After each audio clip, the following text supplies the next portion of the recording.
And well, March is here and the madness is coming, and we are not talking about college basketball. We're actually talking about your finances. Robert Baltzell from RLB Financial is back with a bracket for financial success. We need help. I think lots of people need help in this department, right? Personal finances. So explain the Final Four money lessons that March Madness can teach us. People get so excited about the brackets. Oh, of course, but not as excited about their personal finances. Exactly. Well, if you're like a lot of Americans, we made New Year's resolutions, right, on our finances, and research shows us that we've given that up. So when you're doing that, when you're filling out your bracket for March Madness, it's a lot like filling out a budget, right? So when you're filling out your bracket, make sure you fill out your budget, okay? When you're doing that, you want to set clear goals, okay?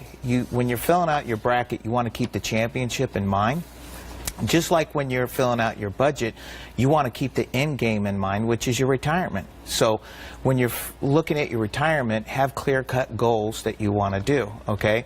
Also, you also want to tune in to, you know, when many Americans are watching, spending millions of hours of watching the NCAA championship.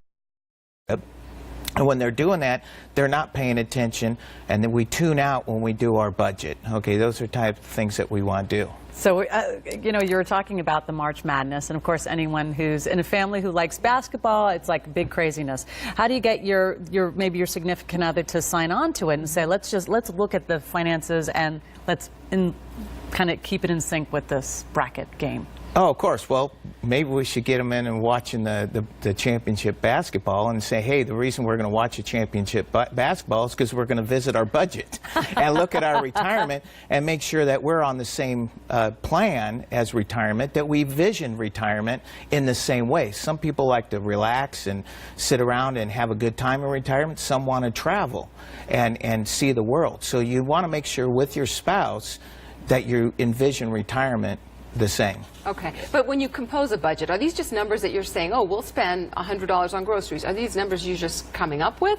Or should you look at your expenditures and then figure out a budget? You should look at your expenditures, what you have, fill in that budget sheet like a bracket, and if you need help with it, you can download a budget worksheet off of my website, RLB Financial, and it'll help you fill in those spots and come up brackets. Yeah, we're back to get back to brackets, though, because we have a full screen we want to bring up, and you're talking about bracket busters. So can you kind of take a look at these? And well, yeah, just like when you're planning for your brackets, you're keeping in if you have a team that's going to the Final Four and they get eliminated in the first round, then your bracket is busted. Well, it's the same thing like with your budget. If you're not planning for an emergency, like your car breaking down or going to trip to the emergency room, that's going to bust your budget. Yeah. Okay, so we recommend everybody plan for that. Have an emergency plan, which is 3 to 6 months worth of income in the bank. Okay, great advice. Thanks for joining us, Robert.